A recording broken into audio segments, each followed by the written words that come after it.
Looks like your slides are all ready to rock and roll. So yes, over to you. Thank you. Brilliant. So thank you for having me here today. What a fabulous lineup, and following on from such a fabulous presentation. So our theme, leading your team through change. And as Heraclitus so wisely puts it, the only change constant in life is change. Therefore, how we manage this and our levels of resistance to change will determine the outcomes we see. I am here today to reflect on the external changes that were enforced by the year 2020 and how we embrace this to create a year of opportunity and learning. Discussing as we walk through the slides what this meant to myself and our team, how we embrace this, what we learned or in some instances validated, and how we plan to continue embracing this. To give you a bit of context and frame how we approach this, I'd like to give you a brief introduction to the team and I. There we go. So for those that don't know me, my name is Sara Wilkes. I fell into IT around 20 years ago and I've never looked back since. I was fortunate enough to start my career in project and transition management, which I believe provided a foundation to help structure, support and embrace change, as it is a constant and consistent part of this process. My experience has then gone on to be focused around the life cycle of IT services, starting at pre-sales and working through contracting, transition and into run and growth. During this time, I've led multiple teams. However, the team I currently have the pleasure of leading consists of 14 service delivery professionals who, at a very high level, are responsible for customer relationship, contractual and commercial management, representing and ensuring the service delivery of the operational teams, encompassing all areas of IT and managed services, data center, cloud, EUC, security and supply chain, and driving customer retention and growth. The role they fulfill daily is never the same, with constant challenging distractions ranging from major incidents, engagements in large transformations, contract renewals, and adapting to the ever-changing client demands. Therefore, ensuring they are supported, but not micromanaged, and focused is imperative in what we would now refer to as normal times, let alone a level of unprecedented change that we experienced. So let's reflect on 2020 at a global and a personal level. We saw the biggest year of change, right? The world as we knew it stopped. Cars no longer own the roads. Key workers became critical, clapping for them every Thursday. People feared for theirs and their loved ones' lives, some suffering alone. Mental illness and suicides rose. We were under house arrest, allowed to leave our homes for 1 hour per day. Jo Wicks was our new PE teacher. Studies were suspended or limited for children, and we were their new teachers. Private lives were put under intense pressure and magnifying lenses, strengthening, or in some cases not. Jobs were lost. We learned what the word furlough meant. Support for your local businesses grew. Antibacterial gel and toilet roll became more valuable than gold. Supermarket websites crashed. Some businesses thrived. Others were forced to close as new tiers and rules came into force at barely a moment's notice. Loungewear became official. Work from home was no longer a benefit offered by some organisations, and you heard you're on mute multiple times a day. So what did this mean for us as a team? The team moved firstly to shift patterns on site to then working completely from home, removing their ability to engage directly with their customers face to face. Children and childcare were assessed and worked through on an individual basis. Personal challenges became something that needed to be discussed so that the support could be provided. This meant a level of vulnerability and honesty was required. During this time, in my team alone, we had separations, house moves, partners' jobs were lost, and serious health challenges. And mental health was something that we needed to discuss, especially those that naturally struggled with change and were going through personal challenges. On top of this, our customers needed us to step up and adapt to the seismic changes in their business practices and in some instances their entire business models. Supporting a number of the UK's key workforces, we had to react fast. There was literally no time to waste. In our world, you would relate it back to the major incident of all major incidents. The team had to work with the operations to ensure that the right infrastructure was in place to allow our customers' employees to work from home securely, meaning quick tactical projects were set up to increase bandwidth, build remote access solutions, assess and add capacity where required, and collaboration solutions were reviewed and strengthened. Business continuity plans were invoked and businesses explored new routes to market overnight in order to survive, all whilst legislation was being rushed through and information on the effects of COVID-19 on the population understood. Also working with all the support services to procure, build and deploy kit to users' homes across the UK, all of which, as most of you can appreciate, had a colossal impact on our service desks, with the agents themselves moving from working in a hustling service desk environment to taking calls at home, whilst being trained on new solutions, managing an increase of volumes with unhappy users who are struggling with their new solutions and performance challenges, even for one customer standing up a desk in 48 hours. So how did we embrace it? Science proves you will only remember 3 things, so I've summarised our approach into the following: communication, well-being and focus. However, before we get to that, there's something we had to do. We had to evaluate the status of the team. Upon some honest reflection, we realised quite quickly that we were a team, but a team of individuals. Individuals who completed the same tasks, held the same meetings, faced the same challenges, and created the same reports daily, but only for their customers.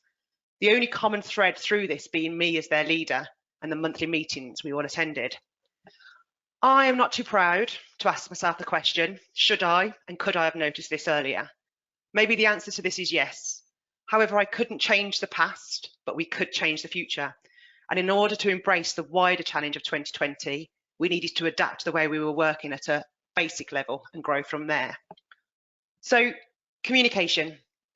Getting this right is the key factor of leading a team through change. The pace of change we saw meant initially daily calls were required. These started as conference calls, then moved to Teams as the collaborations tool's capability was evidenced, noting I still have to fight some of them to turn their camera on. As time then progressed and things continued to change, we collectively as a team assessed the frequency of these meetings and agreed a suitable schedule. Now set to every Tuesday and Thursday morning, caveating these aren't the only meetings the team attend, and the other meetings tend to be centred on specific topics. Anyone who's a leader knows you can't be everywhere all the time, so we adopted a we have each other's back mentality, with senior team members acting as secondary focal points.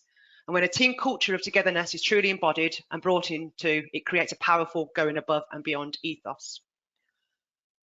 Top-down messages were shared, the good and the bad, ensuring the team were informed at every step on how the business was approaching the change.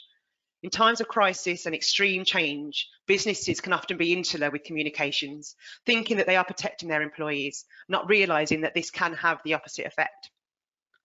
The team chat became, and still is, a lifeline, ranging from quick questions on process to jovial, sarcastic banter.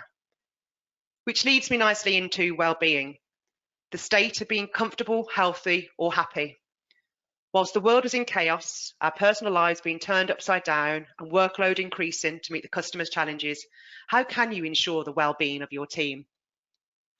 We tried with recognition and celebrating success.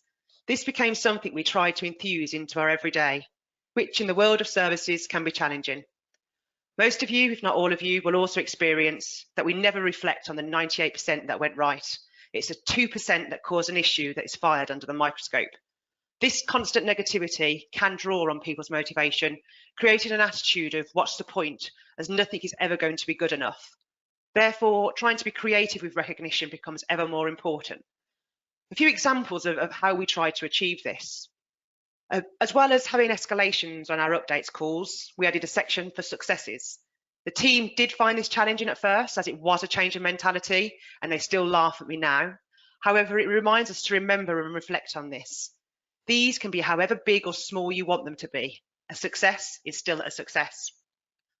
We agreed as a team that we were doing great things and believe that we should be recognised for this. We therefore submitted ourselves into the ITSMF's Team of the Year and Young Professional of the Year awards. Whilst we didn't win, we were finalists, but this was enough. This also supported a common goal as a team, which wasn't related to our everyday and served as a welcome distraction. For those of you that are interested, you will find our submissions on the ITSMF's last year's winners portal. Empathy. Understand and listen to your team. I tried to observe their behaviour and act accordingly, noticing when someone is being different and asking them why. I asked them if they're okay. If I could see them struggling, I tried to understand why instead of adding further stress to them, ask them how I could help. What I then saw was that as a team became closer, they started to do this to each other, creating support bubbles. Remember, behaviour drives behaviour. And in times when all became remote, knowing someone cared, however little that gesture, maybe was important. We created an open door environment where people could communicate honestly, trusting what was said and discussed wouldn't be used against them. Nothing was too big or small. We then dealt with it together. As a leader, I decided to take off the superhero cape and show that I too wasn't invincible to this change. Sometimes as leaders, we need to show an element of fallibility, else we can seem detached from the reality. This then allowed them to display empathy to me, giving them a greater understanding of the why. And we laughed. Despite it all, we laughed. As the team dynamics formed, so did the roles of the personalities. From our Somerset farmer to our Scottish beaut, the diversity in the team was beginning to form, bringing with it every advantage you read about. And we felt like a team. We were not alone. Focus. Our roles naturally require a level of focus and planning to ensure customer delivery. However, with multiple distractions now in front of us, how do we stay focused and ensure we were working on the right things? We, as a team, agreed some key principles. That we wanted to deliver the best of breed engagements. We wanted to delight and exceed expectations. We were going to operate with transparency, honesty, and a no surprise attitude. We made business work. Our relationships made business work. We were going to deliver operational excellence and commercial rigor, and then grow, retain, and develop our relationships. So before stepping forward with anything, we asked ourselves, was the action we're about to complete meet or deliver against our principles? If the answer was no, then why were we doing it? It also acted as a reminder as to why we're doing it. To re-emphasize that initial buy-in to the process we embarked upon was critical. So what did we learn? There are many books on leadership, the different styles and the impact this has on teams. These are here to give guidance. The only real way to learn is to try, to take these practices, apply them, and constantly evaluate. The theme today, leading teams through change, shows this. Change is constant. What is right for today might not be right for tomorrow. Sometimes you will succeed and others you will fail, but both look to give you experience. The following points are what we took away from our journey. Some areas new, others refined, some so obvious it's verging on the ridiculous. However, in these times we were experienced and needed to deliver high performance against the turmoil, we can sometimes forget that going back to basics is crucial. It's our foundation. From a personal perspective, what's important is that you recognise leadership is an evolutionary process and each individual has their style. Here are our learnings in leadership. You constantly have to evaluate the effectiveness of your team, and this should be done as a collective and with an honest appraisal. A number of you will have seen the team performance curve. If you haven't, message me afterwards and I'll send it to you. Where does your team sit on this? And really is the whole greater than the sum of parts? Diversity is real and delivers. It's not just about women and men, ethnic background, or a HR tick box. It's experience, different approaches, varied backgrounds, and providing ideas that one may not think of. A diverse team, leveraged correctly, allowed to communicate, free of constraints and empowered to affect change is a high-performing team. A great read on this, if you're interested, is Rebel Ideas by Matthew Syed, to give you some ideas and thoughts about how you can strengthen the diversity within your team. A team, whilst a team, still has individuals who require one-on-one interaction. Understanding your introverts and extroverts and try to create a space where everyone is able to express themselves. When asking your team an opinion of their thoughts, go to the introvert first. We don't need to go overboard. In trying to make everyone happy and safe, finding the balance is unique to every team leader. However, recognising there is a balance is not. You can try too hard.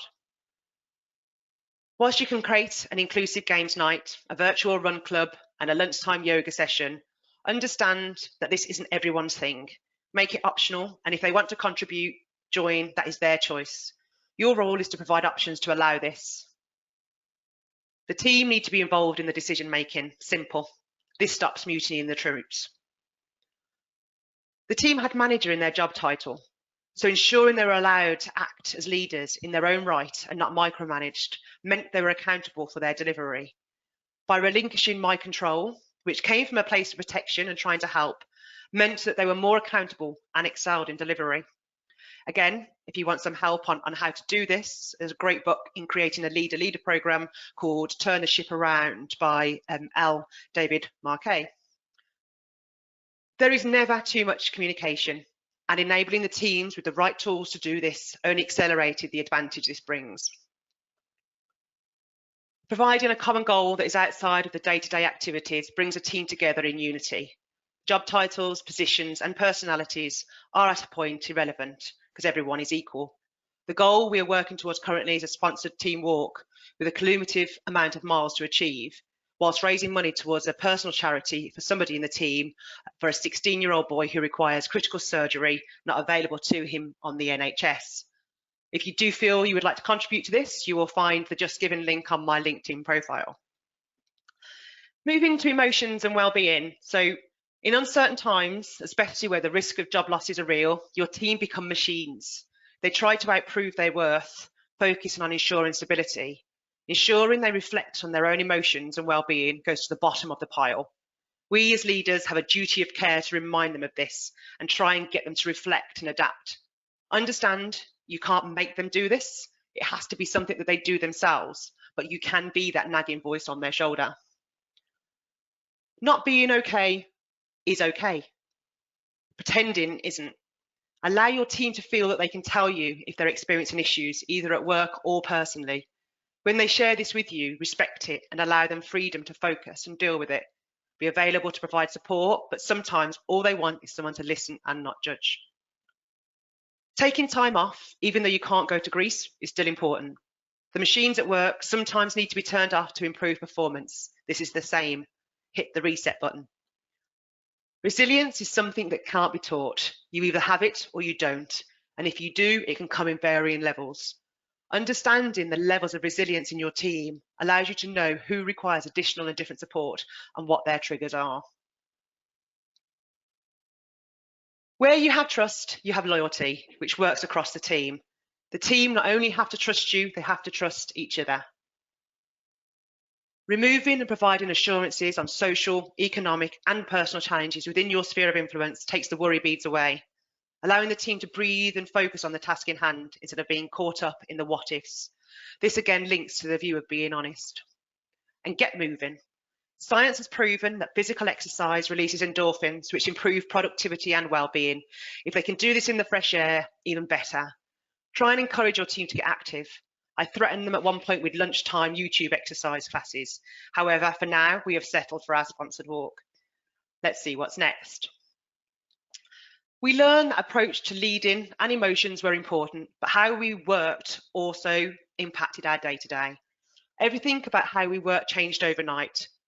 Ordinarily, we sat next to our customer, picking up on their reactions, feeling the mood, and being able to adapt. Now we were at the mercy of communication, escalation, and relationships. Engagement with all teams needed to change, internal and external. Communication again leading its way in importance. Microsoft Teams becoming integral. Instant messages and calls now the new norm. Meetings were reviewed for their significance. Do we now need an hour to discuss something that can be refocused and dealt with in minutes? Emails, why do we need them? We can set a group chat up and discuss and close off. So how do we move into 2021, continuing to embrace this change? And as we see, this change seems to be growing even more so. So in the words of Albert Einstein, in the midst of every crisis lies great opportunity. I'm hoping that I've demonstrated that times of adversity and change allow you to reflect and provide platforms to effect change that is sometimes not received due to red tape or not being the norm. Change means that the norm is being challenged. Embrace this, own it, and make it your master. We don't yet know what the new normal is, and we might yet face further change, but take the following points with you. Don't be afraid of change. Open up your mind to embrace it and take your team on a journey to excel through it. Your team are your priority. Focus on them and the rest will fall in line. Allow your team to blossom, celebrate their successes, highlight your successes, reflect on the failures. Make sure they know that whatever happens, you and the team have their back. Review, evaluate, and review again. Innovation isn't just technology, it's people and process. Don't stand still, continue to grow. Just because it works today doesn't mean it will work tomorrow. Strategies and plans can't be made and decided by one person. We don't know it all. Include your team, agree with them what it is, align them to the actions, take them on the journey and get them bought into it. If something doesn't work, move on, try something new. What's mattered is you tried. Failure is part of success, but doing nothing isn't. Be honest with yourself and your team and drive a culture that means your team are honest with you. Most importantly, enjoy it. Enjoy being a leader. Enjoy seeing your team grow. Encourage their growth and success. Because if your team are successful, so are you. And that's me. Thank you very much. That's great. Thank you very much indeed. Some really interesting thoughts there. And I'm sure, Sarah, that many organizations have gone through similar, that reflective thing that's happened, you know. And you're right, you know, I think speaking with other organizations about how to celebrate, what to celebrate when you're remote, and certainly emotional intelligence in leadership, you know, these skills are again skills that are becoming more and more important, as if they never were, obviously, as well, you know. And yes, absolutely, I really believe that diversity is solution. It's as simple as that. Diversity is solution. So that was great. I mean, we've got, I'm going to squeeze one question in. If you can answer it in about 5 seconds, Sarah, okay? Perfect. We've got one from Jack who asks, how do you build trust remotely? Which is a great question right now. So my approach, I was available at any time. So if they needed to talk to me, it meant it was important. So they could ring me of an evening, they could ring me in the morning if they wanted to go for a walk because they had people around them. And when they spoke to me, I made sure that it didn't go anywhere else, it stayed with me, and I did what I could then to protect them. And trust can only be built. It doesn't start there, it's a process and takes time to build, but once it's there, it's there. There's some great reading out there on that, and certainly SCI has some research sort of and sort of writing in relation to that. So there's a lot to, I think that's a question, right? I think you can study for the best part of your life, actually, so especially in a leadership position. But anyway, I think again, throughout the presentation, there are a number of points that are all there for their own studies. Yeah, I agree. There's a lot in that, Sarah, a lot in that, and I hope the guys will take, the listeners, you know, when we share this, we'll take an opportunity to sift through that again and listen, because I think there's opportunities to break things down from that and really consider, you know, what they mean. So thank you very much for that. Look, we're going to move on. So thank you, Sarah. Thank you for joining us. It's been great to have you with us. Thank you. Good. Okay, so we're going to move on then. And next we welcome Hannah Price, Service Management Consultant and Agile Coach at Top Desk.